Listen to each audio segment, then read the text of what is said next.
মুম্বাই শহরের কাছাকাছি একটি ছোট গ্রাম ছিল। সেই গ্রামে শিবা ও তার স্ত্রী সুজাতা থাকতেন। দুজনেই দিনমজুর হিসাবে কঠোর পরিশ্রম করতেন। তাদের দুইটি সন্তান ছিল, সুরজ ও সোনা। মা বাবা কাজে গেলে বাচ্চারা বাড়িতে থেকে পড়াশোনা করত।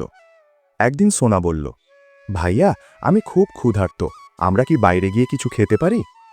সুরজ বলল, সোনা, আমাদের বাবা মা এত কষ্ট করে কাজ করেন, বাইরে খেলে টাকা নষ্ট হবে। আচ্ছা ভাইয়া, কিন্তু আমাকে কিছু খেতে দাও। ঠিক আছে, অপেক্ষা কর। সুরজ সোনাকে একটু চপাটি আর পেঁয়াজ দিল। সোনা চুপচাপ খেয়ে নিল, তারপর দুজন খেলতে লাগল।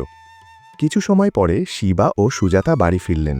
বাচ্চাদের একসাথে খেলতে দেখে শিবা হাসলেন।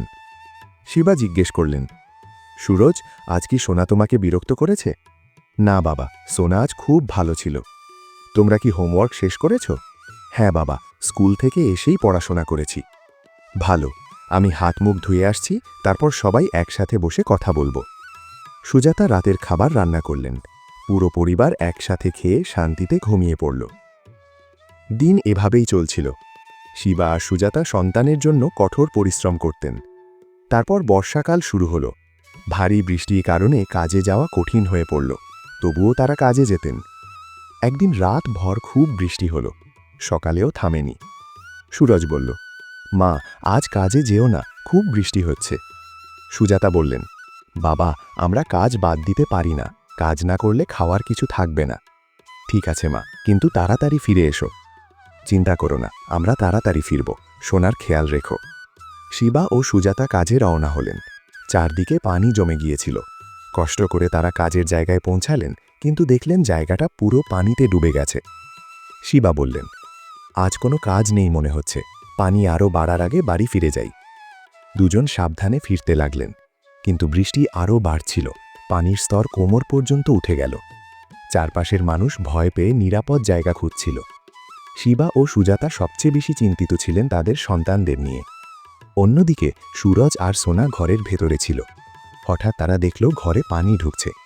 ভয় পেয়ে সুরজ সোনাকে কোলে তুলে খাটের ওপর বসালো।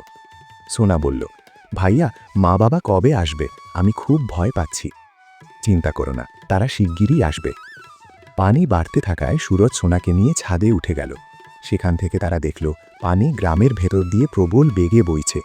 মানুষ আর জিনিসপত্র ভাসিয়ে নিয়ে যাচ্ছে। হঠাৎ সুরজ দেখল তার মা বাবা বন্যার পানিতে লড়াই করছেন। দুজন বাচ্চাই চিৎকার করে ডাকতে লাগল, মা, বাবা। সোনা কাঁদতে লাগল। শিবা চিৎকার করে বললেন, সুরজ, তোমার বোনের খেয়াল রেখো। ঠিক তখনই এক প্রবল ঢেউ এসে শিবা ও সুজাতাকে ভাসিয়ে নিয়ে গেল।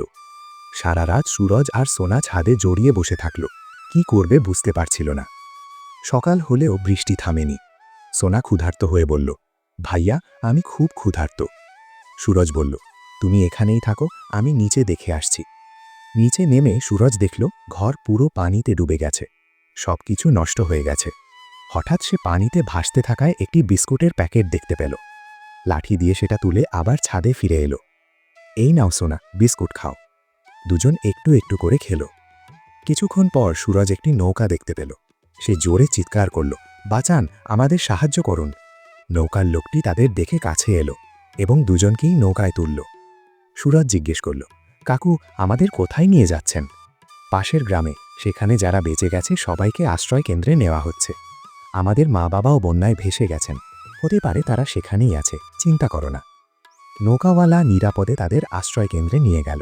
ভেতরে ঢুকে তারা দেখল শিবা আর সুজাতা জীবিত। বাচ্চারা দৌড়ে গিয়ে বাবা মাকে শক্ত করে জড়িয়ে ধরল। মা, বাবা, তোমরা কোথায় ছিলে? আমরাও পানিতে ভেসে গিয়েছিলাম, কিন্তু ঈশ্বর আমাদের বাঁচিয়েছেন। চারজন একে অপরকে জড়িয়ে ধরে কাঁদল, কৃতজ্ঞতা আর স্বস্তির কান্না। এই গল্পটি আমাদের শেখায়, কঠিন সময়ে একে অপরকে সাহায্য করা খুব জরুরি। সহানুভূতি আর ঐক্য আমাদের সব বিপদ কাটিয়ে উঠতে শক্তি দেয়।